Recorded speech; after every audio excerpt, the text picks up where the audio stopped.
जय हिंद मेरे डियर साथी, मैं आपका साथी विकास और आज हम देखने वाले हैं डी फार्मा सेकेंड ईयर का एक प्यारा सा सब्जेक्ट यानी फार्माकोथेरेपेटिक्स का एक प्यारा सा टॉपिक, क्या मायोकार्डियल इन्फ्रैक्शन। ठीक है, ये भी आपका क्या होगा कार्डियोवास्कुलर डिजीज का एक प्यारा सा टॉपिक है। ठीक है, तो इसे हम पूरा फुल डिस्कस करने वाले हैं। देखिए, आपको फार्माकोथेरेपेटिक्स यदि कोई भी सब्जेक्ट फार्माकोथेरेपेटिक्स में कोई भी टॉपिक आए तो आपको ये चीज़ें इतनी लिखनी पड़ेगी। क्या डिफिनेशन लिखनी पड़ेगी, इटियोलॉजी एंड पैथोजेनेसिस, उसके बाद clinical manifestation, non pharmacological management, उसके बाद फार्माकोलॉजिकल मैनेजमेंट के बारे में आपको डिटेल में लिखना पड़ेगा। अब जैसे मान लेते हैं शॉर्ट में क्वेश्चन आए, कहे देगा व्हाट इज मायोकार्डियल इन्फ्रैक्शन और डिस्क्राइब करिए इसके क्लिनिकल मैनिफेस्टेशन या इटियोपैथोलॉजी को डिस्क्राइब करिए, तो ये इसकी डिफिनेशन लीजिए, इन दोनों को आपको डिस्क्राइब कर देना, काम अपना खत्म हो जाए। जितना पूछे उसी तरह से आपको क्या कर देना, आंसर देना। तो इन्हीं के बारे में हम क्या करने वाले हैं, आज डिस्कस करने वाले हैं एकदम डिटेल में। चलिए स्टार्ट करते हैं। ठीक है, तो ये आपके पास मायोकार्डियल इन्फ्रैक्शन है। ठीक है, इन्फ्रैक्शन बोलते हैं। अब मायोकार्डियल देखिए, हार्ट देखा जाए तो हार्ट कितने चेंबर होते हैं, 4 चेंबर, 1 चेंबर 2 3 4। ये वाले चेंबर को left atrium, right atrium, left ventricle, right ventricle बोला जाता है। ठीक, इनकी जो लेयर होती है, जो सबसे बाहरी लेयर होती है उसे एपिकार्डियम, इसकी अंदर वाली लेयर को हम कौन सा बोलते हैं, ठीक, मायोकार्डियम, और सबसे अंदर वाली लेयर को क्या बोलते हैं, इंडोकार्डियम। यानी ये 3 लेयर होती है।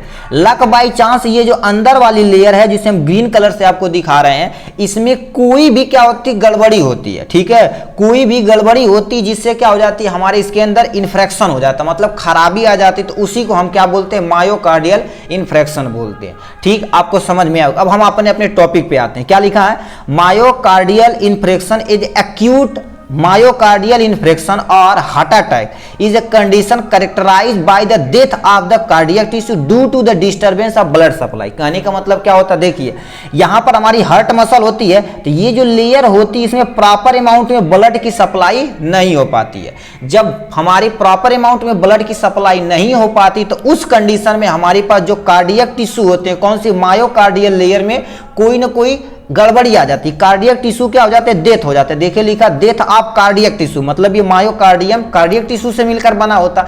ये कार्डियक टिश्यू में कोई डेथ आ जाती है, मतलब कोई गड़बड़ी आ जाती है या वो सेल मर ही जाते हैं। ठीक, तो उस कंडीशन को हम मायोकार्डियल इन्फ्रैक्शन बोलते हैं।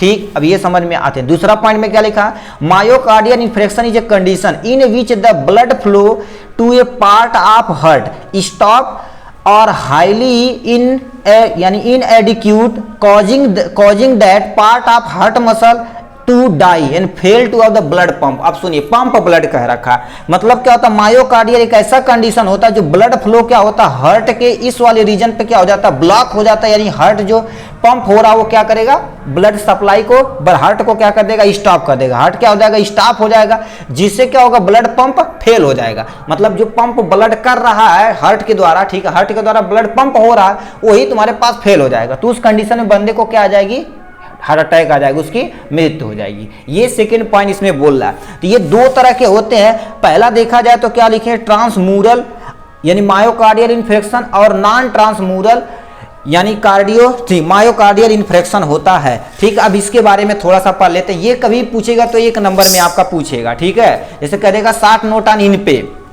यह लिखा है, in this type of affect muscle segment undergoes तुम्हारे पास क्या होता है, ischaemic necrosis which the extend upon endocardium to यानी इपिकार्डियम थ्रू द मायोकार्डियम। कहने का मतलब क्या होता है, ये जो लेयर होती है, ये यहाँ दिखाते हैं, ये देखो इपिकार्डियम और इंडोकार्डियम के बीच में जो लेयर है वो क्या हो जाती है, किसी सिगमेंट के कारण से, मतलब किसी भी कारण से ये क्या हो जाती है, अफेक्ट होता है, तो हमारे पास ट्रांसम्यूरल यानी मायोकार्डियल इन्फ्रैक्शन हो जाता है। दूसरा नॉन ट्रांसम्यूरल यानी in myocardial infarction in this type of area. ठीक है, ischaemia necrosis is limited to the endocardium और टू द मायोकार्डियम, मतलब लिमिटेशन है। मतलब इस यानी ट्रांसम्यूरल कंडीशन में ये जो ये लेयर है ये क्या करेगी, ये अफेक्ट होगी, जिससे हमारा हार्ट पे क्या करेगा, ज्यादा इफेक्ट पड़ेगा।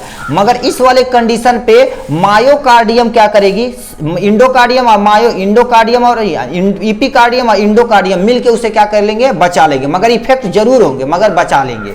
ठीक है, तो ये हमारे पास नॉन ट्रांस, ठीक है, ट्रांसम्यूरल मायोकार्डियल इन्फ्रेक्शन होगा। अब आते हैं हम किसकी, इटियोलॉजी पे आते हैं, ठीक है। इटियोलॉजी पे यानी क्या कारण है कि इन्हें मायोकार्डियल इन्फ्रेक्शन हो गया। मायोकार्डियल कॉमनली, ठीक है, called by the rapture of the, ठीक है, लिखा है एर्थरो, ठीक है, एर्थोस्क्लेरोटिक, मतलब इसके कारण से क्या हो जाता है, इटियोलॉजी हो जाता है। प्लग, ठीक है, plug with the coronary artery, कहने का मतलब क्या होता है, देखिए ये हमारी आर्टरीज है, आर्टरीज के अंदर मान लेते कोई प्लग बन गया, मतलब ऐसे क्या हो गया, ठीक, ऐसे स्टॉपेज हो गया, ठीक है, मतलब ये वाली चीजें बन गई हैं, ठीक है। अब ये मतलब देखो कोरोनरी आर्टरी में ये बन गई है तो यहां से ब्लड जा नहीं पाएगा, जिससे प्रेशर हमारे मायोकार्डियल रीजन पे, लेयर पे ज्यादा पड़ेगा, तो फटने का चांस ज्यादा हो सकता है, ठीक है। मगर मेनली यही होता है, कोरोनरी आर्टरीज क्या हो जाती है, ब्लॉक हो जाती है, ठीक है।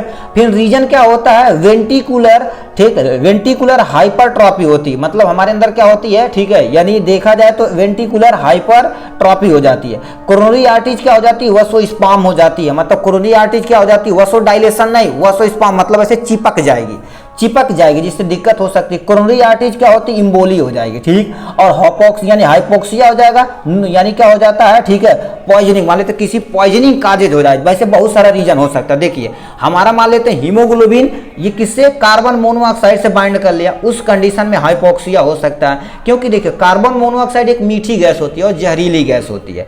अब ये ऑक्सीजन की तुलना में देखा जाए तो 200 गुना तेज हीमोग्लोबिन से बाइंड कर सकता है। अब ये बाइंड करेगा जहां के जाके वहां पर क्या विषैली गैस है, वहां दिक्कत करेगा, इससे दिक्कतें हो सकती हैं। तो ये हाइपोक्सिया का कारण भी यानी मायोकार्डियल इन्फ्रेक्शन में हो सकता है। नेक्स्ट में आते हैं हम क्या होते हैं, पैथोजेनेसिस पढ़ते हैं। लिखिए, देखा तुम्हारे पास है, ठीक है, लिखा है atherosclerosis is the most common causes of myocardial infarction. सबसे पहले क्या होता है, प्रीडिस्पोजिंग फैक्टर, मतलब प्रीडिस्पोजिंग फैक्टर आता है। फिर क्या होता है, एब्स्ट्रैक्शन यानी ब्लॉकेज होता है किसमें, कोरोनरी आर्टरी, सिंपल से लिख देना ब्लॉकेज ऑफ कोरोनरी आर्टरी, बस काम खत्म, ठीक है। अब देखो कोरोनरी आर्टरी यदि ब्लॉक हो गई तो क्या हो जाएगा, ठीक है, इस्मिया हो जाएगा, फिर उन्हें हाइपोक्सिया हो जाएगी, यानी कार्बन मोनोऑक्साइड की लेयर जो रहेगी वो क्या, सॉरी, कार्बन मोनोऑक्साइड की गैस जो रहेगी वो क्या हो जाएगी, उसका कॉन्सेंट्रेशन ज्यादा हो जाएगा, जिससे ऑक्सीजन की उनके अंदर क्या हो जाएगी, कमी हो जाएगी। ऑक्सीजन मतलब लॉक ऑफ ऑक्सीजन, ऑक्सीजन की कमी हो जाएगी तो मायोकार्डियल इन्फ्रेक्शन होने का चांस बढ़ सकता है, ठीक। दोबारा सुनिए क्या होता है, मान लेते हैं कोई ऐसा फैक्टर है जिससे हमारी कोरोनरी आर्टरीज क्या हो जाती है, ब्लॉक हो जाती है। अब ये कोरोनरी आर्टरीज ब्लॉक होगी तो क्या लिखेंगे, इस्मिया हो जाएगी, ठीक है, इस्मिया हो जाएगी उन पे, फिर उसके बाद हाइपोक्सिया हो जाएगी। क्यों, क्योंकि हमारे हार्ट के अंदर, ठीक है, वो सही से काम नहीं करेंगे तो हमारे शरीर में क्या होगा, कार्बन मोनोऑक्साइड का कॉन्सेंट्रेशन इंक्रीज करेगा, जिससे क्या होगा, ऑक्सीजन का डिमांड कम हो जाएगा, उन्हें क्या हो जाएगा, मायोकार्डियल इन्फ्रेक्शन हो जाएगा, एक कंडीशन। दूसरा क्या होता है, ये मान लेते कोई फैक्टर आया और क्या होगा, स्टेबल प्लग यानी ब्लॉकेज पूरी तरह से कर दिया। अब ये क्या होगा, अनस्टेबल प्लग होगा, ठीक है, प्लग होगा, प्लग होने के बाद थ्रोम्बो, ठीक है, थ्रोम्बोलाइसिस होगा, मतलब हमारे यहाँ ब्लड जो आर्टरीज के अंदर क्या होता है, थ्रोम्बो यानी थ्रोम्बोलाइसिस होगा, मतलब वहां पर थक्का बन जाएगा, उसके बाद तब भी क्या होगा, मायोकार्डियल इन्फ्रेक्शन होने का चांस बढ़ सकता। तो ये था किसके बारे में, पैथोजेनेसिस के बारे में। नेक्स्ट देखते हैं क्लिनिकल मैनिफेस्टेशन के बारे में। सडन चेस्ट पेन होगा, मतलब ये वाला रीजन जो हमारा सीना वाला रीजन बहुत तेज दर्द करने लगेगा, यानी शॉर्टनेस ऑफ ब्रीथिंग, मतलब हम जो सांस ले रहे हैं उसमें क्या होगी, दिक्कतें हो सकती है, ठीक है। एंजाइटी, बहुत सारी क्या हो सकती है, हमें एंजाइटी हो सकती है, ठीक, और क्या हो सकती है, स्वेटिंग हो सकती है, मतलब हमें बहुत ज्यादा क्या हो सकता है, पसीना हो सकता है, ठीक।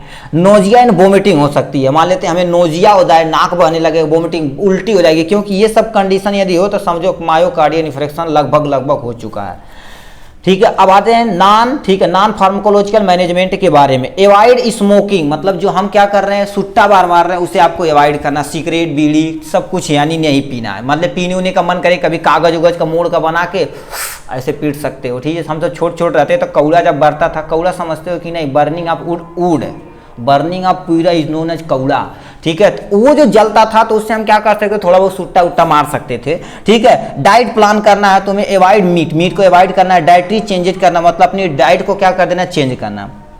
Increase the unsaturated fat, unsaturated fat में क्या होगा, oleo oil, almond oil, fish oil को क्या कर देना है, इंक्रीज कराना, क्योंकि देखिए ये सब यदि खाएंगे तो आपको थोड़ा सा, ठीक है, दिक्कत नहीं होगी। क्या करेगी, वेट, ठीक है, बॉडी वेट तुम्हें क्या कर देना, मेंटेन करना, अपनी बॉडी वेट को ज्यादा बढ़ाने की जरूरत नहीं है, अपने बॉडी वेट को मेंटेन करना है, ठीक है।